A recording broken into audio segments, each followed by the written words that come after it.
What's going on, everybody? Welcome back to my channel. My name is Kina and this is ShesAltard. If you're new here, I just want to let you know that my channel is an intersection of faith, mental health, and kingdom lifestyle. So welcome. So today I'm going to talk about some of my faves and frustrations of being an online grad student.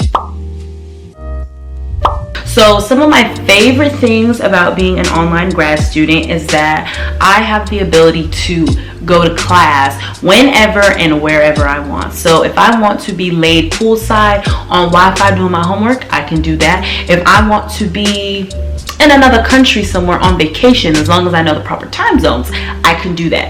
I have the flexibility to create my schedule however I want, go wherever I want, and be in class and do all of my assignments. So that's a really big plus if you like that kind of control over your daily schedule instead of being, commanded to go to this location at a certain time. Like, it just works out. So if I want to go fly home to Cali and visit my family and still be in the middle of my semester, I can do that if I choose. Another fave that I have about being an online grad student is that even though my semester lasts X amount of weeks, I don't have to go by the week by week type of schedule. If I just got the energy and if I want to do all of my work at one time, like if I want to knock out a whole semester's worth of work in like 2 weeks and then be done with the semester and be chilling and like having that intense grind mode, like I can do that if I want to, because all of my assignments are there, all of my reading assignments are there, all of my tests and quizzes are there. So I can literally sit down and do everything in one big giant chunk and then be done with it if I wanted to do that. I haven't done that yet. I thought I was going to be doing that during quarantine. Didn't happen, but that's okay. But if I wanted to do that, I could. So if somebody, if you're going to grad school and if you are blessed and highly favored enough so you ain't gotta work, okay, you ain't got a whole bunch of responsibilities and the only responsibility that you have is going to school, then you can definitely like knock out all of your, like if you have the focus to do so, you can knock out all of your work in however short a span of time that you want to do that. Now, would I recommend it all the way? Not all the way, only because like with certain assignments, I would say go kind of like with certain assignments, I wouldn't necessarily say go at the pace of the class, but go at the pace of your professor grading and giving you feedback and responding. So there are some assignments to where you can, if you did just want to go on ahead and knock it out, boom, boom, boom, boom, boom, boom, boom, you could do that. But then there are other assignments where you can knock it out, but like get everything. I would say, this is how I would say do it, because this is kind of how I did it. I would say do all of those assignments, but then turn it in and then wait for the professor to grade that assignment and give you feedback, and then just make like whatever the corrections are, just tweak the assignment that you already did, just tweak it a little bit and then turn that in. And then if you get to a point where like you're doing the assignment perfect and you get 100% all the time, then I would say that now I'm going ahead and just if you want to do a mass turn in, go on ahead and do it. But I would only say do that if you know that you are doing the assignment exactly accordingly to how your professor wants it. Okay, so I don't want you to turn all your assignments and then you get half credit or whatever because you didn't do something right because you didn't listen to the correction feedback the first time. Listen to whatever feedback your professor gives you to correct an assignment, whether necessarily it makes sense or not, because honestly sometimes a lot of these professors, they have different rules and standards depending on the class. So sometimes one thing may be wrong in one class that another professor lets slide. So I would just say like go at the pace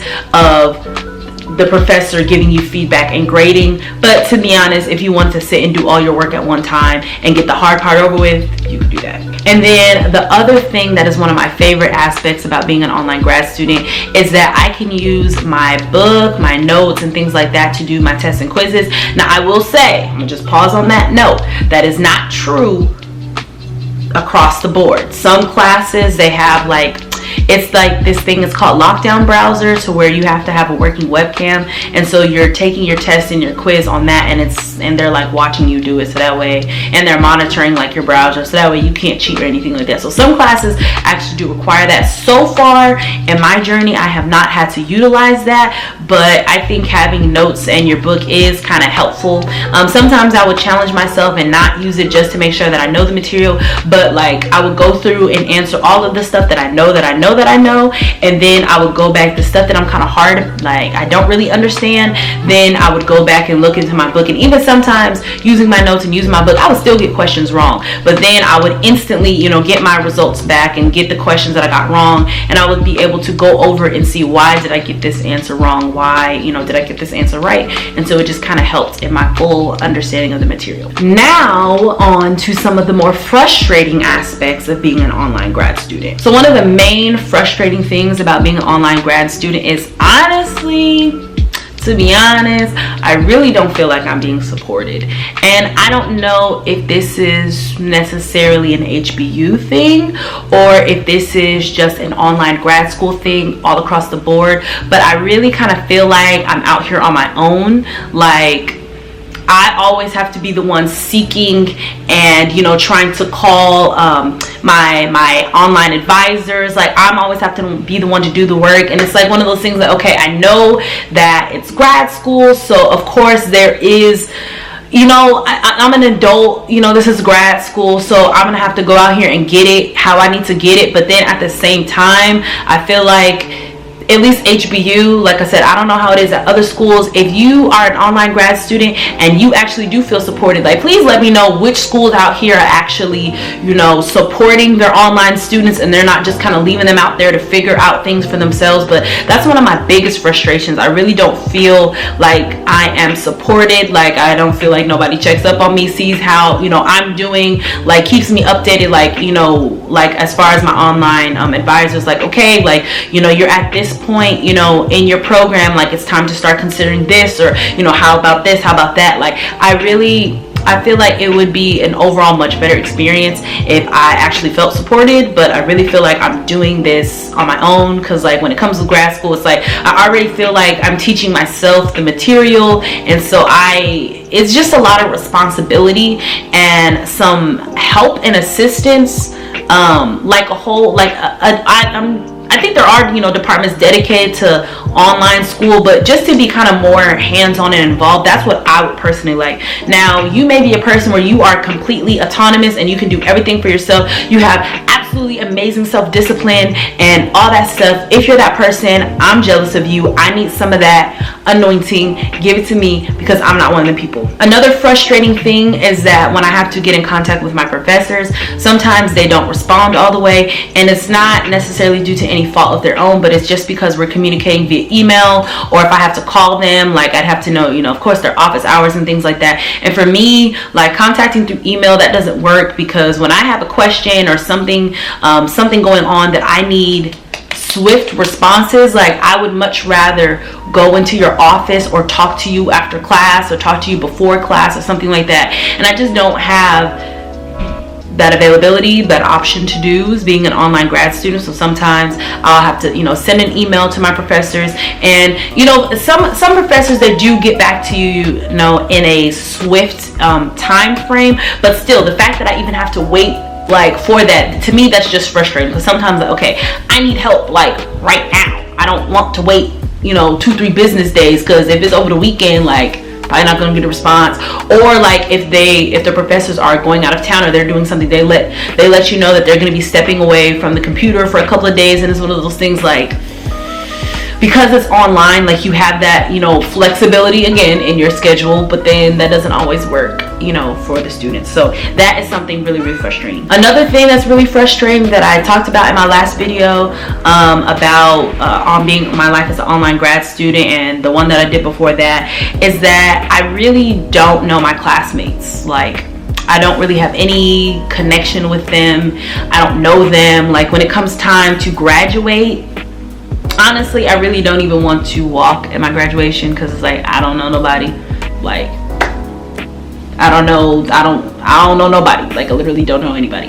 And I don't like that, because I was super involved in undergrad and I knew who my classmates were. Like, I could be walking past somebody who's in my whole program on the street and not even know it, just because, like, there are very, very limited, next to none type of opportunities for us to, you know, get together and connect, unless it's like something that HBU is putting on campus. But a majority of the stuff that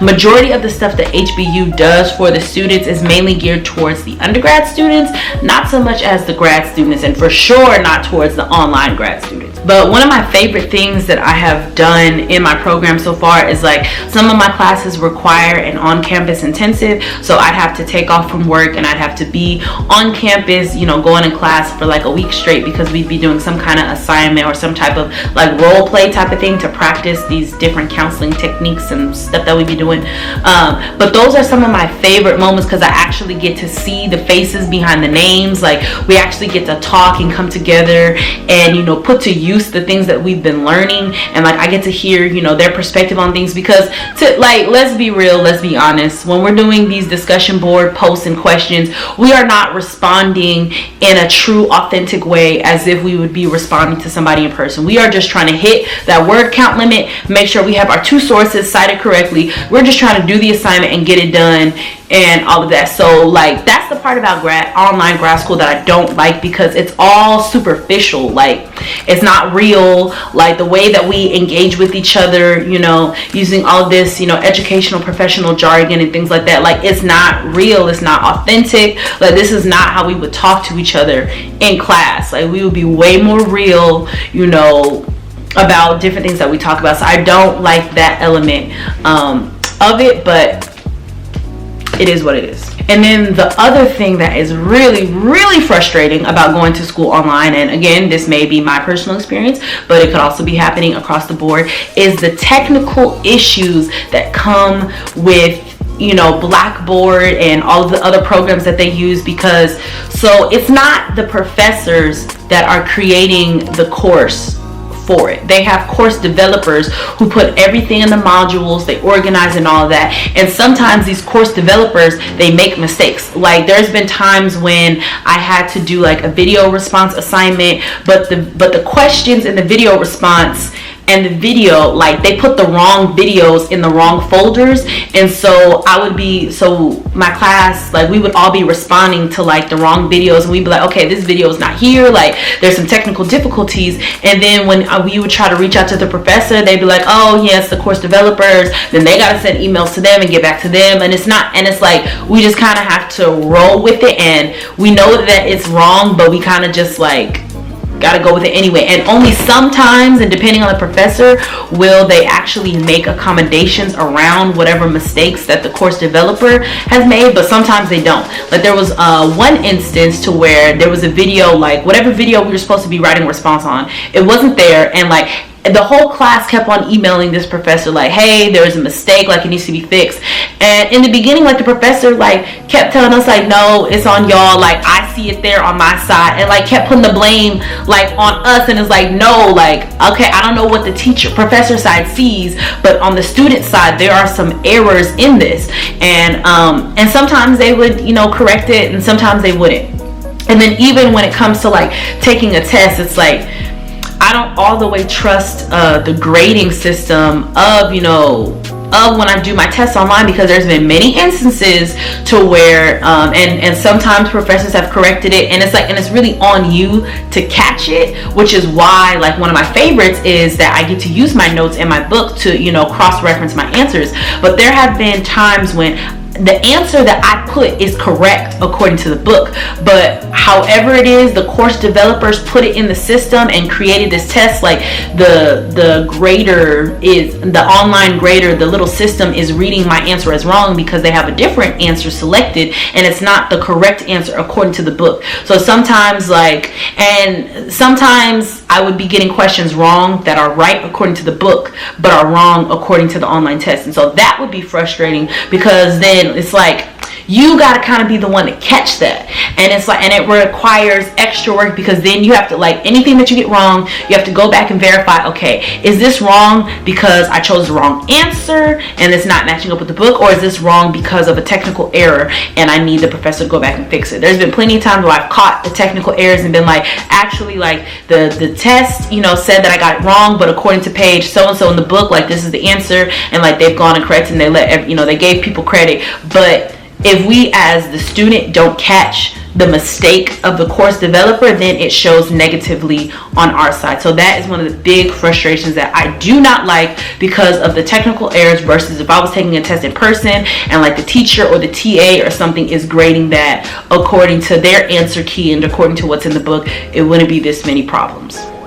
So some of the ways that my online grad experience at HBU could be a bit better is if they could increase the opportunities for us to interact with our classmates and with our professors. Like, I know some people, they may not like it, the intensives that we have to do, but I like the fact that there's a moment in time where we get to come together, you know, put faces behind the name, just interact, see people's personality, see how people really respond and how the way that they say things, because then, like, once you know the person, it completely changes like how you read their response, because you know them a little bit better. So that would make my experience better if they had more opportunities for us to interact, even if like we, you know, we're required to meet up, like just to kind of make it even more hybrid. Like, it's hybrid, but just a little bit, but I feel like it needs to be more hybrid. But that's just my personal opinion. Like, I prefer online class. I mean, no, I don't. I prefer in-person classes, and I gave my reasons in my first video of why I prefer in-person classes. Even still to this day, at this point in my journey, I would still prefer in-person classes rather than online. But online does have some of its benefits. I just need them to combine and to merge the two. Another way that my experience could be better is if we had more opportunities to have class online but in real time. Like, I mean, thanks to COVID, like, there's a boom in using Zoom. So I feel like using a platform such as that, or there was something else, that some other Blackboard like tool that they had, to where like everyone could, you know, come on camera and we can have class. I've had that experience in like 1 or 2 classes, to where we would, you know, all come live and come together. But I feel like every professor, like, that needs to be built into the course, to where the professor has to have, you know, scheduled, you know, meeting times, you know, with all of us, you know, to come together. Or maybe not, if we can't do all of us because of everybody's varying schedules, even though, you know, it's school, so you gotta block out that time. But more opportunities to have real-time class, even though it's online, because that would make the experience better, because a lot of the verbal lectures is just them posting the link to the YouTube video where they're doing a voiceover of the PowerPoint. But having real-time class, like through Zoom, I can engage with my students, I can engage with a professor. Like, it will feel a lot more connected, you know, to the school at large. So I really wish that HBU would do better in that department. I don't know if other schools do that. If they do, let me know, because eventually I'm gonna get my PsyD. And now whenever I go into that next part of the journey, these are key things that I'm going to be looking for in a grad program. Another frustration and way that HBU, and it could be a problem across the board, that they can be better, is that they need to offer classes in every semester. Like, one thing that gets on my nerves is like, and it's part of the reason of why my grad school journey is taking as long as it is because not every class is offered every semester. So sometimes there are some classes that are only offered in the fall semester, but then before you can get into that class, you have to take, you know, the prerequisite to get in that class. And then sometimes the prerequisite to get into the class is also only offered in the fall. So then I have to wait a whole year cycle until I can take that class again. And it's just so frustrating, like, where it's like, okay, so I have to wait a whole nother semester to take this class. Like, no, every single class should be available every single semester. I don't know what y'all got to do, hire some more people, but whatever you need to do, you need to go and do it, because it is absolutely annoying. And then the last thing that is really frustrating, which could be a problem in just university in general, when it comes to financial aid. Now, maybe some other people, if you got the keys to financial aid in grad school, I do not have the keys. I wish I could come up on here and say that I got, grad school fully paid for, I got, funding, through the fall, spring, and the summer. That's not my story, unfortunately. All my stuff is getting paid in loans, but in Jesus' name, debt cancellation is in my future, okay? All my loans that I got is gonna be canceled in Jesus' name. But I don't like that there is not financial aid available for summer courses, because you can use financial aid for summer, but it's gonna pull from your fall and from your spring. So that's what I tried to do for this summer. I wanted to take some classes during this summer, but then they're like, okay, well, if you take some classes and use your loans for your financial aid, then you're not gonna have enough during the fall, and you're gonna have to end up paying out of pocket and things like that. So it's either I use some financial aid for the summertime and pay out of pocket in the fall, or I take classes in the summer and pay out of pocket in the summer. And I don't like that, because classes are expensive. Even just one class is really expensive. So that is one of my frustrations just with the school system in general, is that financial aid is not available generally in the summertime. So overall, again, my thoughts about being an online grad student versus attending school, in person. I would still prefer going to school in person, but I would still prefer that. But I'm also accustomed now to the flexibility that I have in my schedule and doing class whenever it is that I want. So I really like that element of it. So I like the hybrid kind of courses. It just needs to be more hybrid, because right now it's way more online than it is in person. So it's really like this. There's not a good balance of the hybridness. So that is how it can be so much better. So that's all I have for this video about my faves and frustrations about being an online grad student. If you have any more questions, anything else that you want to know, anything that you want to know about just what it's like being an online grad student, I plan on making, taking you guys into a day of my life as being an online grad student, what I do from morning to night, how I do homework, go to work, all this kind of stuff. I'm gonna make that video for you guys in the future, so stay tuned for that. But if you like the content that you see, don't be stingy, okay? Go share it with somebody, share it with a friend. You may know somebody who's going to be going to school in this upcoming fall or in the upcoming spring, whenever it is that you're watching this. So make sure that you like, that you comment, that you subscribe, that you turn on your notification bell, okay? Follow me on Instagram and on Twitter at ShesAltard. And that's it, y'all. ShesAltard.